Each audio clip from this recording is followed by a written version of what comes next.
Hari telah saya sampaikan bahwa posisi NU dalam kerangka politik secara umum dalam hal ini adalah posisi masyarakat sipil yang memiliki aspirasi kepada lembaga politik yaitu Partai Kebangkitan Bangsa.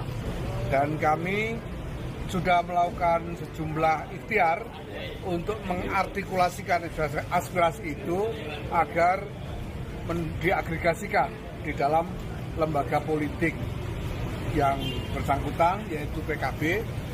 Dan kami tadi melaporkan kepada para kiai sepuh yang hadir dari seluruh Indonesia tadi, dan kemudian para kiai secara penuh memerintahkan kepada kami untuk melanjutkan ikhtiar-ikhtiar itu sampai sungguh-sungguh bisa tercapai agregasi dari aspirasi para kiai itu, yaitu dikembalikannya kepemimpinan ulama di dalam Partai Kebangkitan Bangsa.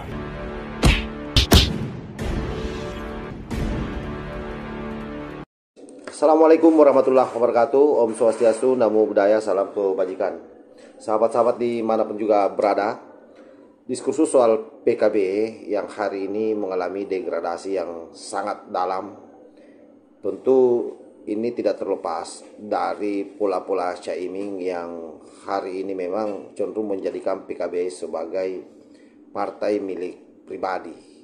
Apapun asumsi yang disampaikan oleh Caimin ataupun orang-orangnya bahwa PKB ini adalah merupakan partai yang menjunjung tinggi nilai-nilai demokrasi, tetapi fakta yang ada hari ini dengan mengkebiri aturan-aturan yang mengatur soal peran-peran Dewan Suro, saya kira semua orang harus menyadari itu bahwa itu adalah merupakan salah satu pola licik dari Caimin untuk mempertahankan kekuasaannya di PKB. Sehingga di sana kita tidak akan pernah menemukan lagi yang namanya proses demokratisasi di dalam partai tersebut. Padahal seharusnya partai politik sebagai corong demokrasi itu harus betul-betul mencerminkan nilai-nilai demokrasi di dalamnya.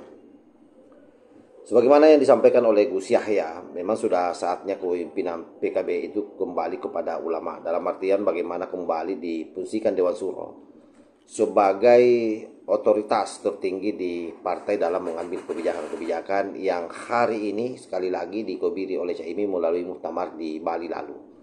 Lalu apa saja yang menjadi problem terbesar di Partai Kebangkitan Bangsa yang kemudian membuat PBNU harus bersikap memperbaiki partai ini?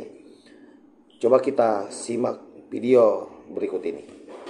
Ratusan kiai struktural dan pengasuh pondok pesantren berkumpul di Pondok Pesantren Tebu Ireng, Jombang, Jawa Timur pada Senin 12 Agustus 2024 yang lalu. Pertemuan itu dipimpin oleh tim Pansus PKB, tim yang dibentuk oleh PBNU, yaitu Kiai Haji Anwar Iskandar dan Kiai Haji Amin Said Husni, untuk memfasilitasi para kiai dalam menyampaikan keresahannya terkait kemelut yang terjadi di internal PKB.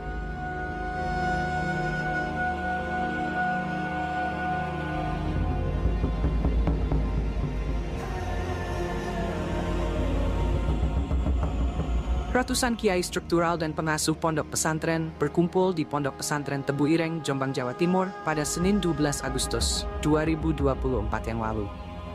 Turut serta hadir pengasuh pesantren Lirboyo Kiai Haji Anwar Mansur, pengasuh pesantren Tebu Ireng Kiai Haji Abdul Hakim Mahfudz, serta para rais syuriah, pengurus cabang Nahdlatul Ulama maupun kiai pesantren dari Jawa Timur, Jawa Tengah, Jawa Barat, Sumatera Utara, dan Sulawesi Selatan.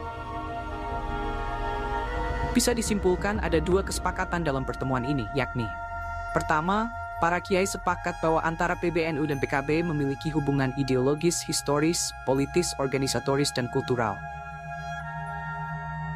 Kesepakatan kedua, para kiai meminta pengurus besar Nahdlatul Ulama segera mengambil langkah strategis dalam rangka perbaikan Partai Kebangkitan Bangsa ke depan.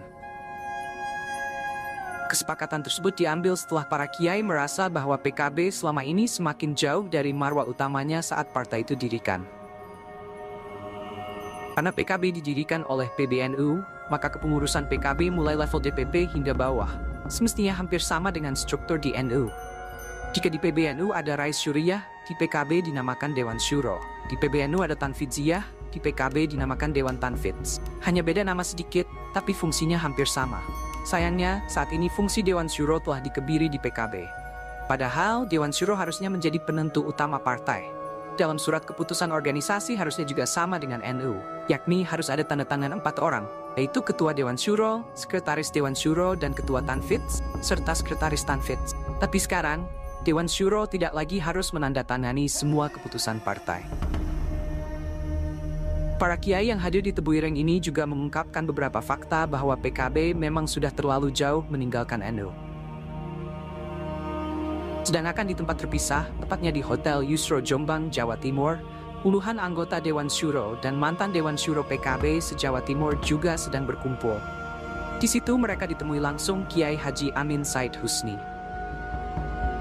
Mereka mengadu ke PBNU karena selama ini peran Dewan Syuro di PKB ditiadakan, bahkan hanya berfungsi sebagai pengawas dan terbatas. Karenanya, puluhan anggota Dewan Syuro dan mantan Dewan Syuro berkumpul untuk mengadu ke PBNU. Bahkan mereka menginginkan PBNU mengambil langkah-langkah konkret. Sebagian besar kewenangan Dewan Syuro itu dihapus di dalam ADRT, berdasarkan hasil muktamar PKB di Bali. Sehingga kita tidak melihat lagi peran Dewan Syuro itu. Dan itu di semua tingkatan, bukan saja di tingkat DPP, sehingga berkurangnya peran Dewan Syuro berdampak pada dinamika di internal PKB dan relasinya dengan PBNU. Sebab Dewan Syuro PKB diisi oleh para kiai dan ulama dari NU. Oke, saya kira jelas ya. Jadi narasi Caimin di media hari ini yang menggambarkan seolah-olah PBNU akan mengambil alih PKB, saya kira itu hanya omong kosong belaka. Karena faktanya PBNU tidak pernah sama sekali berpikir untuk mengambil alih PKB. Tetapi yang mau dibenahi adalah bagaimana aturan-aturan di Partai Kebangkitan Bangsa itu betul-betul selaras menjiwai Nahdlatul Ulama sebagai organ yang melahirkan Partai Kebangkitan Bangsa. Jadi saya kira clear sampai di sini bahwa aturan-aturan yang banyak dikebiri selama ini diharapkan itu kembali diberlakukan di PKB.